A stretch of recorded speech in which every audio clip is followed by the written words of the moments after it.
The day I found out my uncle sold everything I had sacrificed my entire childhood for, something inside me shattered so violently that even my own heartbeat sounded like betrayal echoing in my chest, and in that single frozen moment, I realized karma wasn't a distant force, it was walking toward him, quietly, step by step. For 12 long years, I had lived like a shadow behind his life, watching him struggle after my father's death, believing he was the only family I had left, and when he cried, I wiped his tears like a son. When he fell, I held him like blood, and when he begged for help, I gave him everything I earned from the small welding shop I worked at after school. Every scar on my hands, every sleepless night, every drop of sweat, every broken dream, I offered all of it to him because he told me we were family. I trusted him blindly, stupidly, beautifully, thinking that family can never break you, until the day I walked into his courtyard and saw something so shocking that the air around me froze like cold silence before a storm, and for the first time in my life, I felt what real injustice tastes like. It tastes like metal, like rust, like the feeling of your insides collapsing into emotional dust. Early that morning, I had gone to surprise him with my first proper paycheck, smiling like the world was finally getting kinder. But instead, I found the front gate open, loud music playing, and strangers walking inside his house carrying new furniture, expensive furniture, something he could never afford, something I had never seen, something that felt like a hidden secret suddenly exposed in broad daylight. I stepped inside, confused, calling his name, when a man carrying a glass table chuckled and said, "Oh, so you're the boy who paid for all this?" He told us his nephew's a gold mine. My heart stopped, my vision blurred, and before I could even ask what he meant, I saw my uncle coming down the stairs wearing a silk shirt and gold chain, looking healthier, richer, happier than he ever looked in all the years I stood beside him, and the grin on his face wasn't joy, it was arrogance, the kind of overconfident smirk only a manipulative man wears when he thinks he's untouchable. I stepped toward him slowly, my voice shaking. "Uncle, what is all this?" He didn't even flinch. He looked at me the way people look at stray dogs, annoyed, uninterested, superior. "You finally came," he said coldly. "I was waiting to tell you. I sold your father's land yesterday. The papers you signed last month. Those were transfer papers. It's all done." A cold thunder ran through my entire spine. "You sold my father's land. The land I worked for. Our home." He shrugged casually. "Relax. You're young. You'll earn again. I needed money. And anyway, you're not my responsibility." The words hit me harder than any physical blow. For years I thought he loved me like a son, but his voice carried nothing but betrayal and greed. Something cracked inside me, not loudly, but quietly, like a hidden bone snapping under a heavy weight. I whispered, "But you said you needed money for your treatment. You said you were sick," and he laughed, actually laughed, like it was all some cheap joke. "Boy, those stories worked well, didn't they? You're too emotional, easy to control." My legs weakened, my chest tightened, everything around me felt like spinning shadows of heartbreak and humiliation. I couldn't breathe. Every memory of sacrifice, every night I stayed hungry so he could eat, every morning I lied to myself that love means giving, suddenly felt like knives twisting in my back.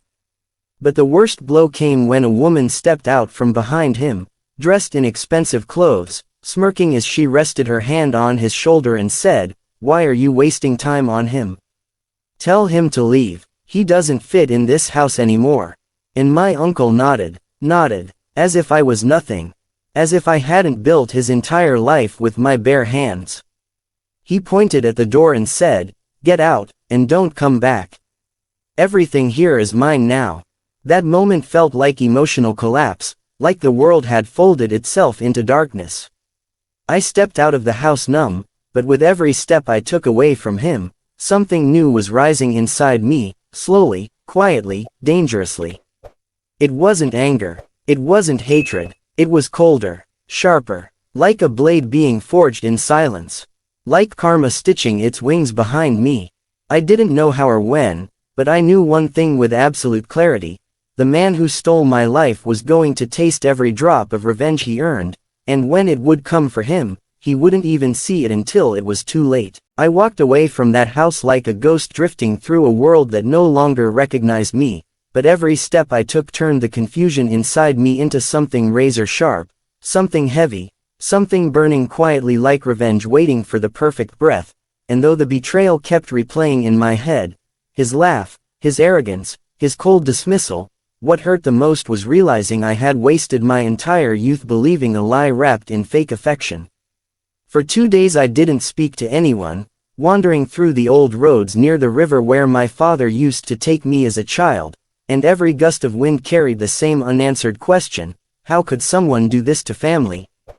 But anger without direction is just smoke, and slowly that smoke began turning into fire when I discovered something even darker, something that twisted this betrayal into a deeper wound.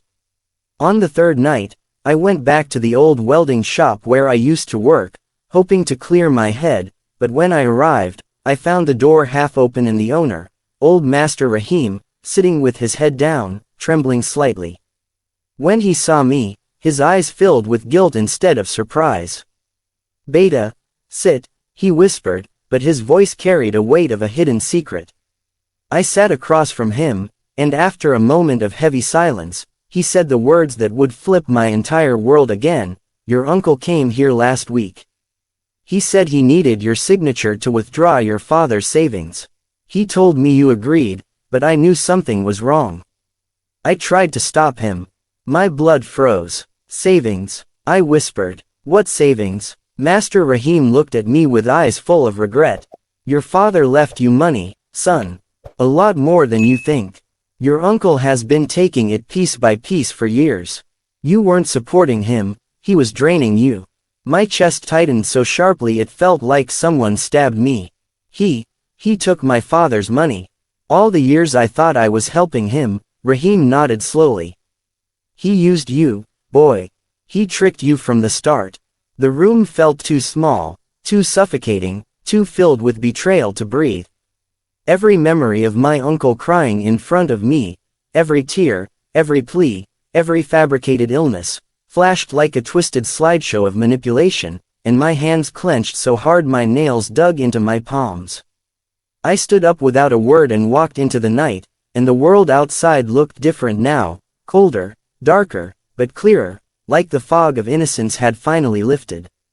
My uncle hadn't just betrayed me, he had stolen everything my father left behind, everything I built, everything I trusted, and in that moment, the fire inside me transformed into something unstoppable. Revenge wasn't a choice anymore. It was a responsibility, a slow-burning duty, and karma had finally chosen me as its hands. So I began silently gathering every piece of information I could, meeting people who had done business with him, tracing the land documents, talking to neighbors who had witnessed his late-night deals, even approaching the workers who had delivered his new furniture. Every person had a similar story. He lied, he cheated, he manipulated.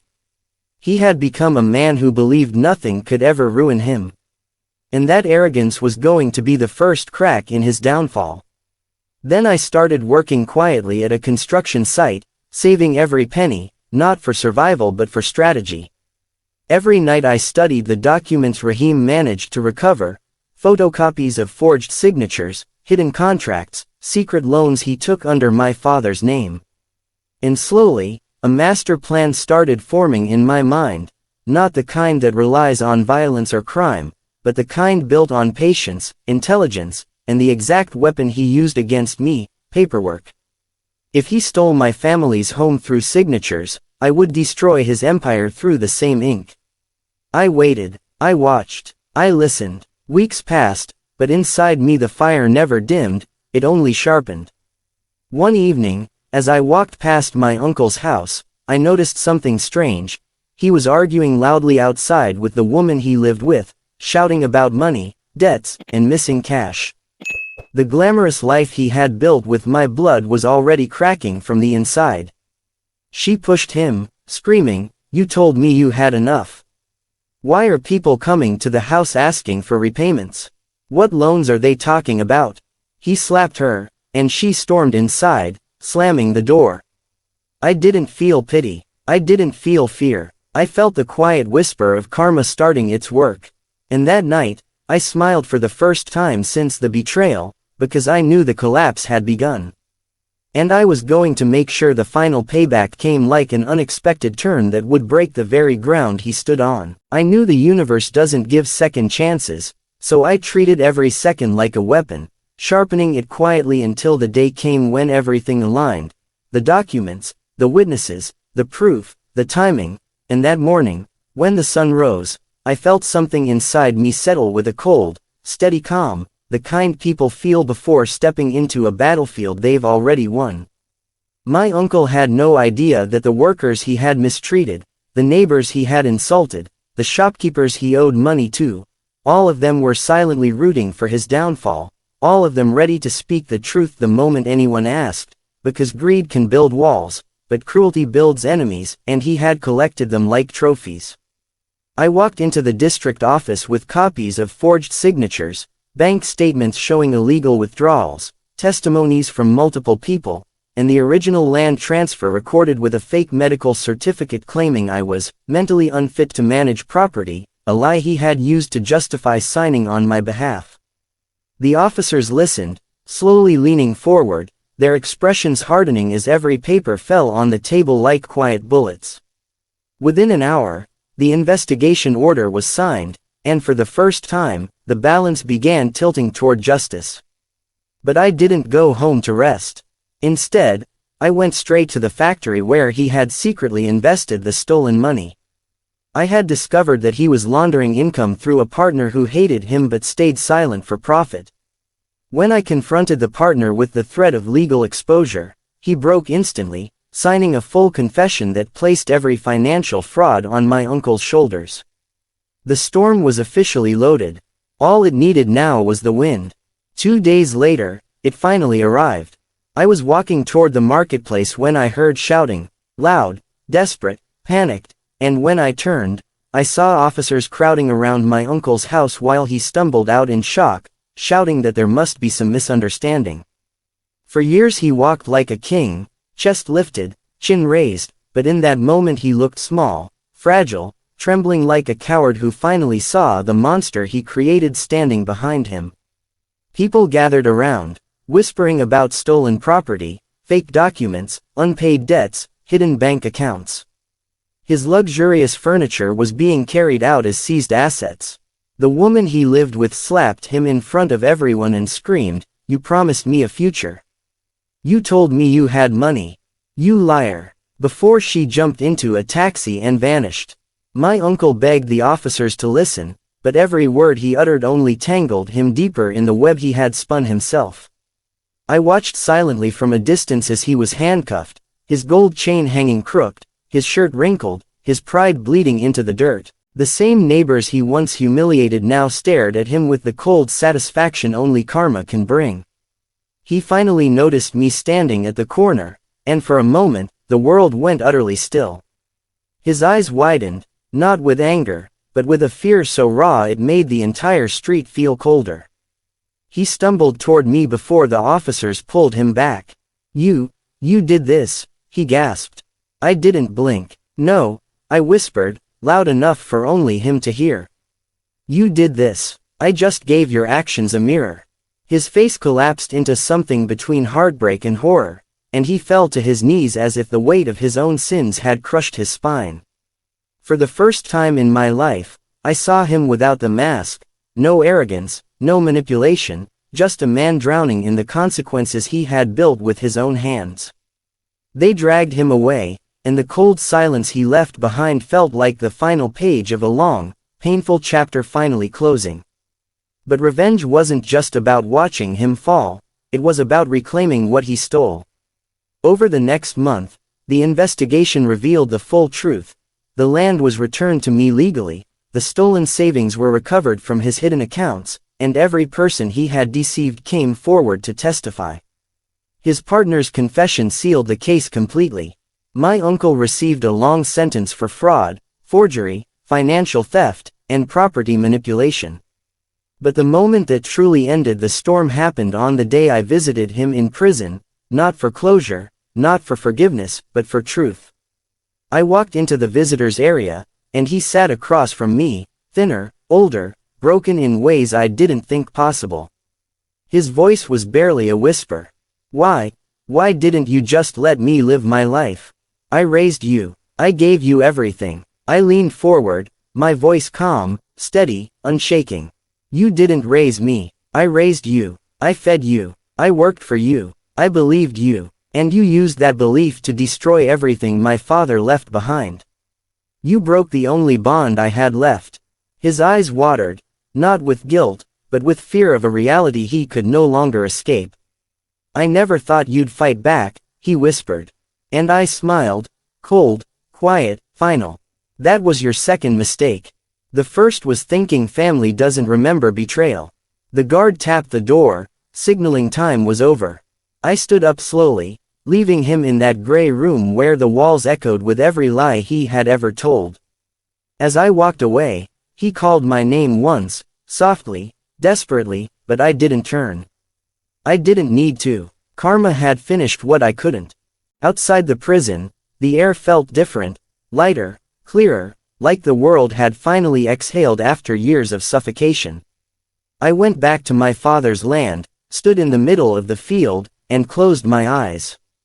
The wind brushed past me like an embrace from the man I lost too early, and for the first time in my life, I felt peace not as a dream, but as something real.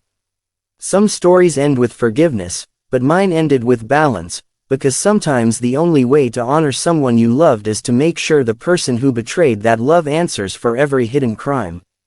And as I stood there, surrounded by the soil my father once touched, I realized the truth: revenge wasn't the victory. Justice was. And karma was simply the path that brought me home.